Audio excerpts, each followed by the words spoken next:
So the intention is to grow our minds, have different perspectives, to be open and accepting of new ideas, thoughts, and concepts, and grow and have the ability to think critically and differentiate between what's serving us and what's not serving us.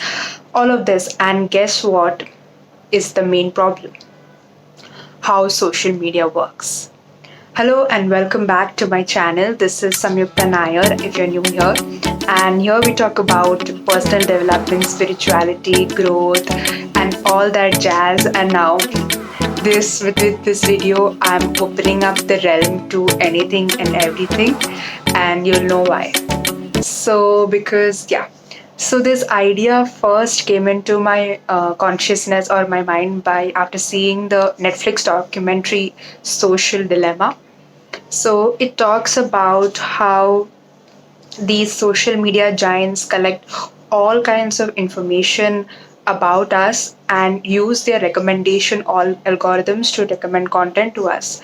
So they have our profiles, our likes and our dislikes, our comments, how do we engage with the content, even how long do you stop at one post, even that is measured.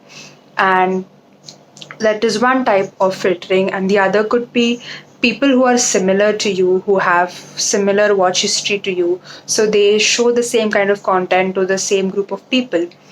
So this is the way these algorithms work. So all kinds of information about us as a viewer is being collected and used by these social media giants. So when we are constantly bombarded with the same kind of thoughts and ideas, and it becomes our strong belief, we tend to oppose or cut off the opposing ideas, and it becomes part of our identity. So they keep showing streams of content to the viewer till they get completely hooked. In the documentary, they show about how terrorists use it, or how real life protests happen because of this, and like a lot of killing and all of that. I mean, yeah, that is one scary side, but I was thinking about it from the perspective of an average viewer like you and me, who have the basic discretion to not get indoctrinated and go around killing people, right? So even for us, how is this important? And especially with the pandemic, our primary source of information is the internet. We don't have colleagues or friends in physical life to have opposing or new ideas, right? So our social media consumption is the primary source of our input. So it happened with me that I got stuck up in the same content niches, like for months and months together, like reliving the same or listening to the same ideas from different YouTubers. And you know how if one thing works, they use the same title and the thumbnail to, I mean, probably I'll also do that, but yeah, anyway. So they use the same title and thumbnail to hook people because that people tend to click on it. And I would watch the same, maybe like habits or productivity. For example, productivity, you like just watch those videos and not implement anything. I mean, just consume, no engagement. So that happened with me. And for example, in productivity videos, the number one comment goes something like this: "Don't mind me, I am procrastinating while watching this video." You know, you can see these the comments, right? So there are times you feel like, okay, I know this now, I know this now, I'm set for life, I'm good for life now, I don't have anything else to know. And that by doing this, I have been stuck and I've stopped, or I have slowed down my growth as a person.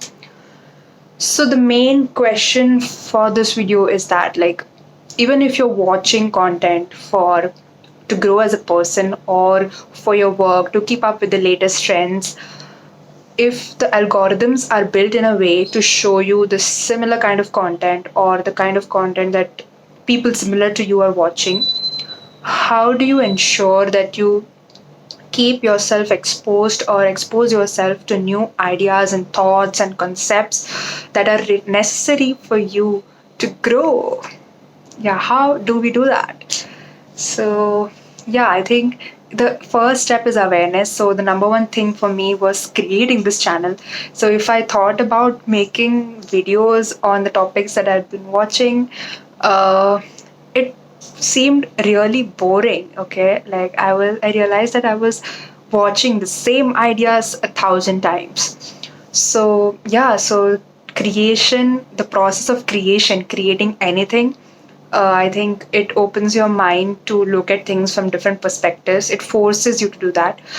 I think the James Clear, one of my favorite persons, had this thought from him in his latest newsletter, which was, if you think you can learn a lot by reading books, try writing one. I think that sums it up. That sums up the power of creation. Yeah. I think travel is another good way, keeping aside the corona pandemic. But when you go to new cultures and see people living in ways different from you, what you consider as normal, it really opens your mind and it's beautiful and humbling. Then learning new skills, of course, I think everyone has advised you to do that in the start of the pandemic. But yeah, maybe like actively engaging and learning skills while consuming content, because it's like messy and frustrating and difficult at the beginning, but it's very fulfilling by the end. I would like to end this video with the thought that there will always be changes in how the society thinks, how our peers think, how we are evolving as a person, what's working, what's not working.